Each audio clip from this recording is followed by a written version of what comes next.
Malam itu, angin dingin berembus pelan melalui celah-celah jendela yang setengah terbuka di rumah tua yang kini dihuni oleh Anton dan istrinya, Lila.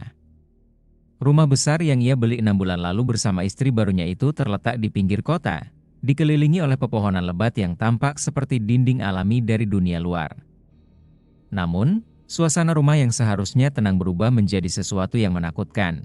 Anton duduk di ruang tamu, menatap layar TV yang menyala tanpa benar-benar memperhatikan apa yang ditayangkan. Di pikirannya hanya ada satu hal, anaknya, Damar, yang terlihat semakin murung sejak ia menikahi Lila. Anak lelaki yang baru berusia 10 tahun itu tampak pendiam, berbeda dengan Damar yang selalu ceria ketika ibunya. Mantan istri Anton masih ada. Meski Lila selalu berusaha mendekati Damar, bocah itu tampak menolak, bahkan sering menjauhinya. Malam itu, Anton memutuskan untuk berbicara dengan Damar. Ia merasa mungkin ada sesuatu yang tidak ia ketahui. Mengambil napas panjang, ia berjalan menuju kamar anaknya yang terletak di lantai atas. Ketika pintu kamar diketuk, Damar tidak segera menjawab, hanya terdengar suara pelan dari dalam. Anton membuka pintu perlahan dan menemukan anaknya duduk di tempat tidur dengan mata tertuju ke lantai. "Damar, kita perlu bicara," kata Anton lembut, duduk di samping anaknya. "Apa yang terjadi, Nak? Kenapa kamu kelihatan selalu sedih belakangan ini?" Damar mengangkat wajahnya perlahan. Dan ada sesuatu dalam tatapan bocah itu yang membuat Anton merinding. "Aku tahu sesuatu tentang Tante Lila," ia ucap Damar pelan, nyaris seperti bisikan. Anton mengerutkan kening. "Apa maksudmu, Nak?" "Tante Lila sayang kamu. Dia ingin menjadi bagian dari keluarga kita. Tapi dia bukan orang baik, Ayah," kata Damar, kini menatap ayahnya dengan serius. "Aku pernah lihat dia melakukan sesuatu yang aneh di malam hari." Anton merasa dadanya sesak. Pikirannya berusaha menyangkal, tapi matanya tak bisa mengalihkan pandang dari wajah Damar yang serius. "Kamu pasti salah paham. Apa yang kamu maksud dengan aneh?" Damar tampak ragu, seperti takut mengatakannya. Namun akhirnya, ia berkata dengan suara bergetar, "Aku pernah melihatnya berbicara sendiri di kamar mandi, tapi bukan seperti berbicara biasa, Ayah. Dia bicara seperti ada seseorang di sana. Padahal kamar itu kosong. Suaranya juga berubah, kadang seperti bukan Tante Lila." Anton menahan napas. "Mungkin dia sedang menelepon atau..." "Tidak, Ayah," potong Damar. "Aku sudah memeriksa. Tidak ada telepon, tidak ada siapapun. Dan ada lagi. Aku pernah melihatnya berdiri di depan cermin di tengah malam, dan wajahnya berubah. Wajahnya tampak seperti orang lain." Kata-kata Damar menggema di kepala Anton. Ketakutan mulai merayapi dirinya, tapi ia berusaha tetap rasional. "Damar, mungkin kamu hanya bermimpi." Damar menggeleng pelan. "Aku tidak bermimpi, Ayah. Aku yakin ada yang salah dengan dia. Aku juga mendengar suara-suara di malam hari dari kamarnya. Suara orang menangis." Tapi bukan suaranya. Anton terdiam. Ia tahu Damar tidak pernah berbohong, tapi cerita ini terlalu tidak masuk akal. Meskipun begitu, ada sesuatu dalam diri Anton yang tidak bisa mengabaikan firasat buruk itu. Selama beberapa bulan terakhir, memang ada beberapa hal aneh yang ia rasakan di sekitar rumah, tapi ia selalu berusaha mengabaikannya. "Baiklah, Damar," ucap Anton akhirnya. "Ayah akan mencari tahu apa yang terjadi." Malam itu, Anton tak bisa tidur. Pikirannya berputar-putar memikirkan ucapan Damar. Setelah berjam-jam bergulat dengan kecemasannya sendiri, ia memutuskan untuk bertindak. Tepat di tengah malam, ketika semua sudah tertidur, Anton bangkit dari tempat tidurnya. Ia akan memastikan sendiri, tanpa memberitahu Lila, apa yang sebenarnya terjadi. Dengan langkah hati-hati, Anton menuju ke kamar mandi yang berada di dekat kamar tidur mereka. Namun, sesampainya di depan pintu kamar mandi, ia mendengar sesuatu. Suara pelan, seperti gumaman. Pintu kamar mandi sedikit terbuka, dan dari celahnya, Anton melihat Lila berdiri di depan cermin, tepat seperti yang Damar katakan. Tapi yang membuat Anton nyaris tak bisa bernapas adalah wajah istrinya di cermin. Wajah Lila perlahan berubah menjadi wajah wanita lain yang tak dikenalnya, dengan mata hitam dan senyum menyeramkan. Anton melangkah mundur dengan ketakutan, tapi suara pintu yang berderit membuat Lila menoleh. Namun anehnya, wajahnya kembali normal dalam sekejap. "Anton, kamu ngapain di sini?" ditanyanya dengan nada lembut, seolah-olah tidak ada yang terjadi.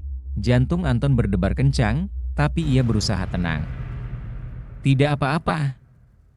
Aku hanya mau ke kamar mandi," jawabnya cepat. Ia segera berlalu dari sana, tanpa menoleh lagi. Namun, di dalam pikirannya, Anton tahu ada yang tidak beres. Malam itu, ia memutuskan untuk menyembunyikan diri di lemari pakaian di kamar mereka, mengawasi gerak-gerik Lila. Ia perlu melihat lebih jelas apa yang sebenarnya terjadi. Dengan perlahan, ia membuka lemari besar di sudut kamar, masuk ke dalamnya, dan menutup pintunya rapat-rapat. Ia bisa melihat kamar melalui celah sempit di pintu lemari. Waktu berjalan lambat, hingga akhirnya Lila masuk ke kamar. Wanita itu tampak normal, menyiapkan diri untuk tidur. Namun, Anton yang terus mengawasi, melihat sesuatu yang mengerikan. Setelah Lila berbaring dan memejamkan mata, tubuhnya mulai bergerak-gerak aneh. Lalu, suara tawa pelan terdengar dari mulutnya, bukan suara tawa yang pernah Anton dengar sebelumnya. Suara itu terlalu rendah, terlalu dalam, seperti suara seseorang, atau sesuatu yang tidak manusiawi. Tubuh Anton gemetar di dalam lemari. Ia ingin keluar, tapi kakinya terasa berat. Kemudian, Lila bangkit dari tempat tidurnya, tapi kali ini ia bukan Lila. Matanya hitam, senyumnya mengerikan. Dengan gerakan lambat, ia mendekati cermin besar di sudut kamar. Dan yang Anton lihat di cermin adalah sosok yang sangat berbeda. Wajah yang hancur, kulitnya kelabu, dengan mata merah membara. Anton ingin berteriak, tapi suaranya tertahan di tenggorokan. Keringat dingin membasahi seluruh tubuhnya. Ia tak tahu lagi siapa wanita yang ia nikahi. Dan saat itu, sosok di cermin menoleh langsung ke arah lemari tempat Anton bersembunyi. Suaranya yang rendah dan penuh kebencian terdengar jelas di telinga Anton. "Kau pikir bisa lari dariku, Anton?" Seketika, dunia Anton runtuh. Anton terkejut mendengar suara itu, seolah sosok dalam cermin tahu persis di mana ia bersembunyi. Keringat dingin terus mengalir, dan tubuhnya mulai gemetar hebat. Di dalam lemari yang gelap, hanya ada kegelapan pekat yang menyelimuti pikirannya. Ia berusaha tetap diam, berharap apapun yang ada di luar sana tidak benar-benar datang kepadanya. Namun, sosok itu, yang kini menguasai tubuh Lila, perlahan berjalan mendekat. Langkahnya terdengar pelan, namun berat, seolah setiap langkah membawa ancaman yang tak bisa dihindari. Anton tahu, jika dia tidak keluar dari tempat persembunyiannya, sosok itu akan menemukannya dalam waktu singkat. Tiba-tiba, terdengar suara gemuruh dari luar, membuat rumah bergetar pelan. Angin kencang mendadak menerjang rumah tua itu, menambah ketegangan yang sudah tak tertahankan. Cermin di kamar tiba-tiba retak, namun tidak hancur. Retakan itu membentuk pola aneh, seperti simbol kuno yang tidak dimengerti oleh Anton. Dalam cahaya yang samar, Anton bisa melihat bayangan yang tidak wajar dari sosok di balik cermin itu. Sebuah bayangan yang tidak cocok dengan wujud Lila. Anton!" Panggil sosok itu, suaranya berubah menjadi lebih menyeramkan, memanggil namanya dengan keji. "Apa kau pikir aku tidak tahu apa yang kau rencanakan? Kau pikir bisa menyembunyikan kebenaran dariku?" Jantung Anton berdetak semakin kencang. Ia menyadari bahwa ini lebih dari sekadar keanehan. Ini adalah sesuatu yang jauh lebih mengerikan.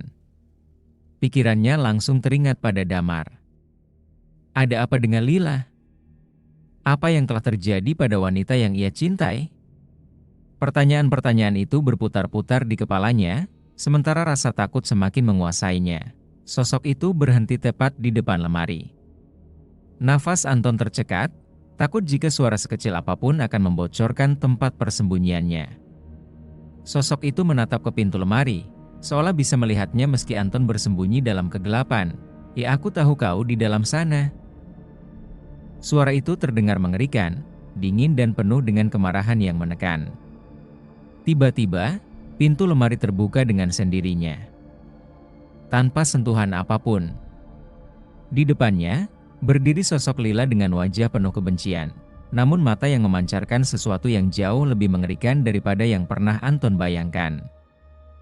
Seketika, Anton melompat keluar dari lemari, mencoba berlari, tapi sosok itu menghentikannya dengan satu gerakan tangannya.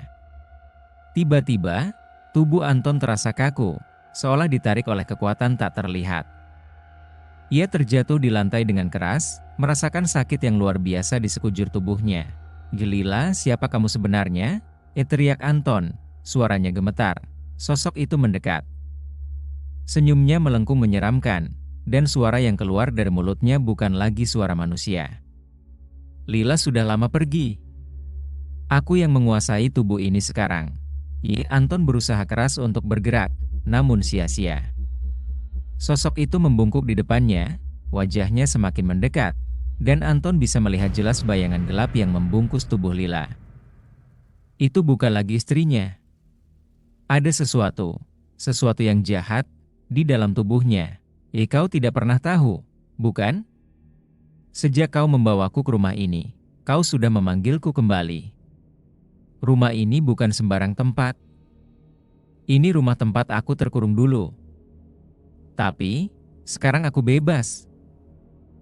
Sosok itu tertawa pelan, penuh kepuasan. Anton mencoba mengingat kembali detail rumah itu.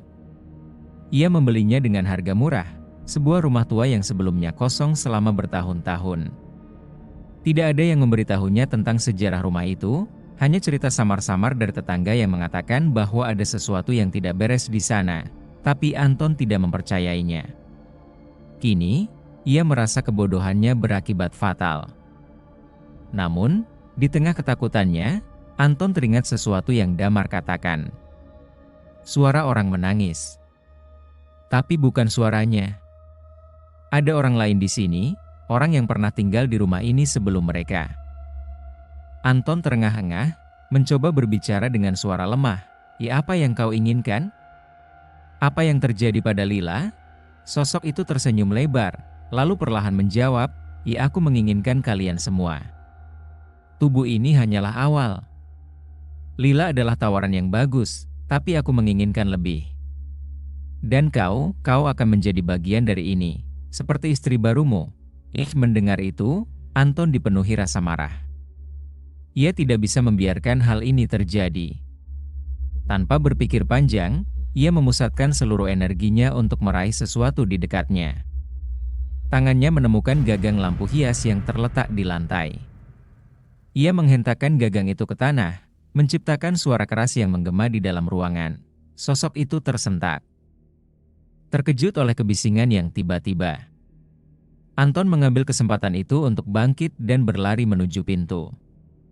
Namun, ketika ia hampir keluar dari kamar, Lila yang dikuasai sosok jahat itu mulai melayang, terbang melintasi ruangan dengan kecepatan yang tidak wajar, mencegat Anton. Tapi di saat itu juga, terdengar suara lain, suara yang jauh lebih lembut, tapi terasa kuat. Damar berdiri di pintu kamar dengan wajah penuh keberanian, memegang sebuah benda kecil di tangannya. Sebuah kalung tua milik ibunya. Ayah! Ini, teriak Damar, melemparkan kalung itu ke arah Anton. Dengan cepat, Anton menangkapnya, dan ketika kalung itu menyentuh kulitnya, dia merasakan energi aneh, seolah-olah ada kekuatan yang melindunginya. Sosok yang menguasai Lila tampak terguncang, tatapannya langsung tertuju pada kalung itu. Tidak mungkin. Desis sosok itu penuh kebencian. Kalung itu. Anton tidak tahu apa yang terjadi, tapi ia bisa merasakan kalung itu memiliki kekuatan yang mampu menahan sosok jahat tersebut. Dengan cepat, ia meraih tangan Lila dan menyentuhkannya pada kalung itu. Seketika, Lila berteriak dengan suara melengking yang membuat bulu kuduk Anton berdiri. Sosok jahat itu tampak terbakar oleh cahaya yang memancar dari kalung tersebut, dan dalam hitungan detik, bayangan hitam yang mengelilingi tubuh Lila menghilang, meninggalkannya pingsan di lantai. Anton berlari menghampiri Damar, menariknya dalam pelukan erat. "Kamu selamatkan ayah, nak. Kamu selamatkan kita." Damar menangis pelan. "Aku tahu kalung ini penting, ayah. Ibu pernah bilang, ini bisa melindungi kita dari hal-hal jahat." Anton terdiam, menatap kalung di tangannya. Ini adalah peninggalan istrinya yang pertama, wanita yang selalu dipercayainya. Ternyata, di balik kalung itu, ada kekuatan yang tak pernah ia pahami sebelumnya.